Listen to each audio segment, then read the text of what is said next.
कोथरूडमधील मुलींना मारहाण आणि शिवीगाळ केल्याचं प्रकरण संबंधित पोलिसांवर गुन्हा दाखल करण्याचे निर्देश न्यायालयाने दिलेत। सहाय्यक पोलीस आयुक्तांनी तपास करावा, न्यायालयाने हे आदेश दिलेले आहेत। तत्कालीन सहाय्यक पोलीस निरीक्षक प्रेमा पाटील यांच्या अडचणीत वाढ झाली आहे। प्रेमा पाटील यांच्यासह 6 जणांवर गुन्हा दाखल करण्याचे आदेश देण्यात आले।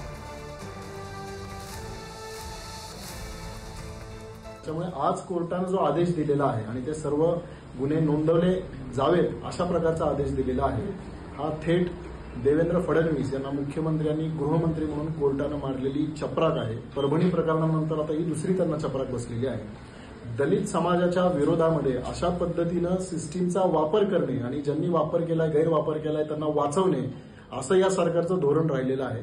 पुण्यातले जे सीपी आहेत ते देखील त्याला तितकेच जबाबदार आहेत, कारण या सगळ्या प्रक्रियेमध्ये ते बाकी लोकांना भेटत होते, पण जे पीडित आहेत, पीडितांच्या बाजूने बोलणारे जे आहेत त्यांना मात्र ते भेटत नव्हते। आणि त्यामुळे आजचा हा जो विजय आहे तो न्याय व्यवस्थेचा विजय आहे। प्रेमा पाटील मॅडम आणि श्रुती कडणे मॅडम ह्या दोघीजणी कोथरूड पोलीस स्टेशन येथील महिला कर्मचारी आहेत।